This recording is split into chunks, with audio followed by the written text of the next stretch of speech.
As I have mentioned from time to time before on this channel or other social media, I self-identify as a Buddhist, and not self-diagnosed. I've received sanctuary from a bona fide Buddhist nun, who happened to be my mother-in-law, but I'm as legit a Buddhist as a Christian who has received baptism is Christian. I am, of course, possibly heretical in my own practice of the discipline. To get the elephant out of the way, no, I don't believe in reincarnation, beyond its use as a metaphor or allegory, and I'd say the actual point of Buddhism is to teach people to let go of worrying about the cycle of reincarnation, which is one of several aspects of Buddhism that has never translated well to Western cultures that do not believe in reincarnation from the get-go. A properly westernized branch of Buddhism, in my opinion, should be focused on teaching people to let go of the fear of divine judgment and the unique horrors offered by both heaven and hell.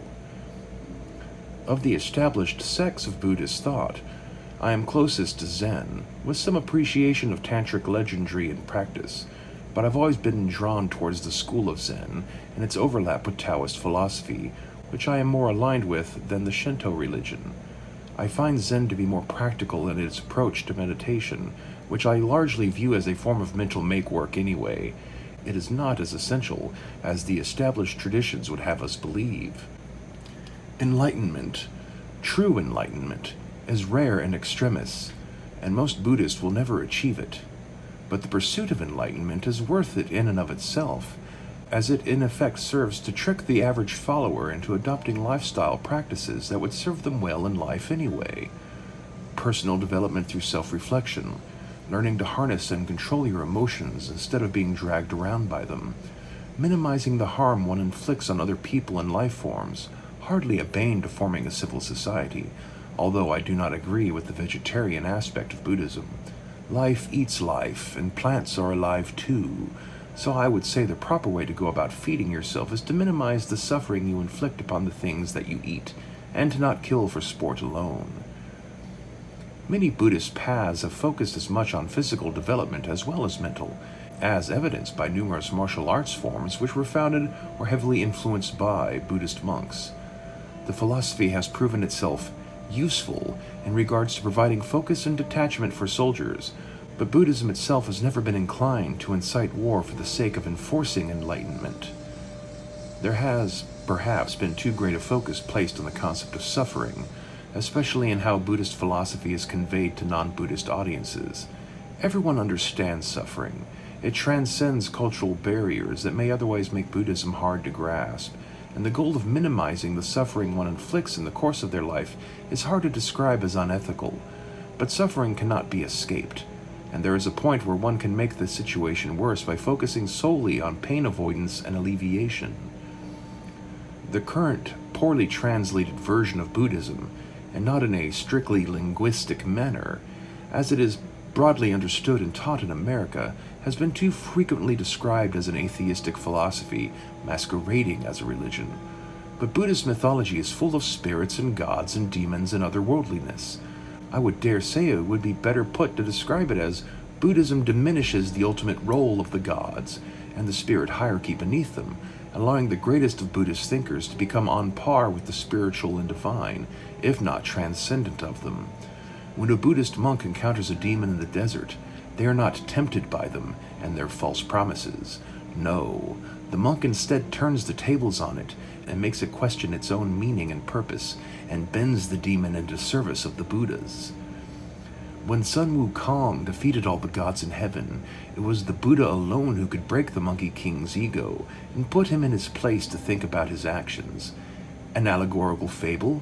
Most certainly. Yet Buddhism is filled with little stories like this, which I cannot help but find far more interesting and engaging than the dour, joyless writings of Canaan and its errant children. Buddhism neither predicts nor promises an end to the world. Life will go on, and so shall the suffering that comes with it. Pain and suffering is a gift. It illuminates our living experience. You will have plenty of time to not suffer in the grave, but it will not bring you any happiness in replacement, no satisfaction. It is incumbent upon you and you alone to learn how to live in the here and now, to be grateful for existing, no matter what you suffer to do so. The karma you cultivate is for this life, not the next. Though if there are indeed other worlds than this, improving your karmic balance in this life will serve you well in the next, if such things cause you worry. And whether that next life be as a reborn soul in a new body and mind, or an eternal state of mind in the afterworld, matters little if you spend your life now degrading yourself further. Now, as to the other elephant in the room, cultural appropriation. Should non-Asians be able to practice Asian belief systems? Ask the civilization of European pagans that have converted to a Middle Eastern religion. Yes, it's fine. Enlightenment is not color-coded, and Buddhism has been a multiracial international religion for a long, long time. Alexander's Greeks and Macedonians left behind in Bactria became Buddhists, and speaking specifically to whether it's appropriate for Caucasians like myself, well, I don't know how to tell you this, but the German fellow who came up with modern anthropology's classifications of major racial groups may have been wrong on several fronts. For starters, I'm not convinced the epicanthic fold is enough to say that Western Eurasians and Eastern Eurasians are not all descended from the same waves of steppe-dwelling Central Asians that have been pushing out into the continental extremities for thousands of years. That if you drive from France to Korea, you will cross lands where there is a transitional effect among the populations you will encounter, which follows a spectrum between round Western eyes and narrowed Eastern eye shapes. Everyone who isn't African is actually Siberian, is basically my point. So as long as I'm not sporting Buddhist dreadlocks, I'm just going to go ahead and say it's fine for me to call myself Buddhist. And we already know the Wu-Tang Clan is cool, so there's no reason for black people to be shy about Buddhism either. But frankly, since we seem to be in the midst of some sort of quasi-spiritual revival, where a growing segment of our secularized culture desires a return to a more organized religious lifestyle, with some highly suspicious, cynical players involved in the promotion of it, and taking the boring, played-out route of trying to revitalize Christianity. Look, guys, I don't mean you any personal ill will, but that's gonna have to be a hard no from me. The apocalypse never came when it was supposed to. There was no rapture, no Jesus riding a cloud. You can't keep moving the goalpost of when that was going to happen over and over and over again to justify how God incarnate could fail to predict the future.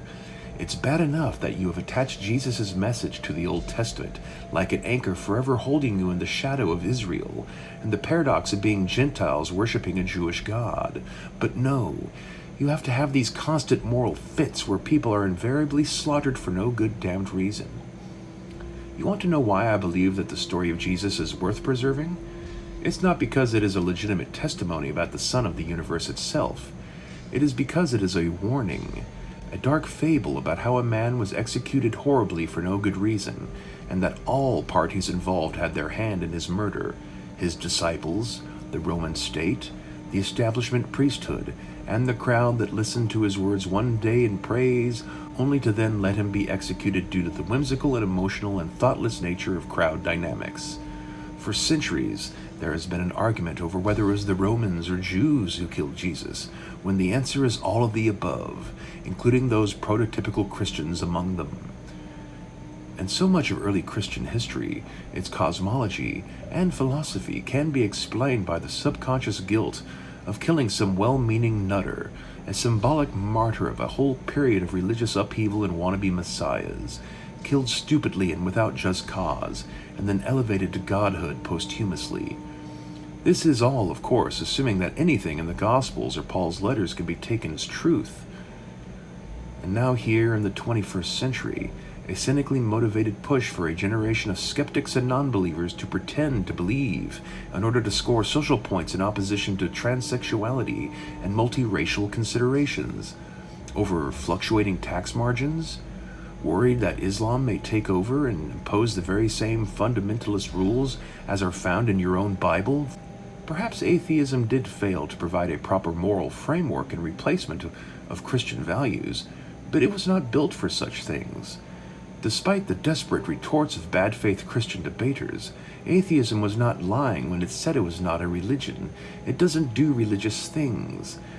But are you really going to pretend that there's a man in the clouds again, watching you, listening to your every thought, and that he has another dude who lives underground who will torture you if you don't love God good enough or via the proper denomination.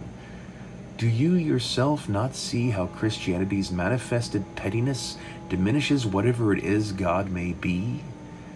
And that the angry, vengeful-minded attitude possessed by many of those who support and promote this new Christian revival is not at all compatible with the established, dare I say, traditional presentations of Jesus' teachings and intentions? How will you square your witch burnings this time? How many will you kill to make America Christian again? How many of them will be guilty of being the wrong kind of Christian? Buddhism is a preferable alternative. It does not require you to feign belief in a God you abandoned a few generations ago.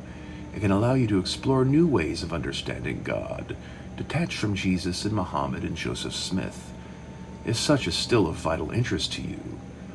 Or it can be the doorway to a whole new tradition of mythos to learn and understand. And that is as far as I will go to pitch it to you. Enlightenment cannot be forced on someone against their will, and it is the karma of many men to not learn from their mistakes until after they have been made. You will do whatever it is that you are destined to do, and you will suffer for it, be it well or ill-intentioned. And for that, you have my sympathy.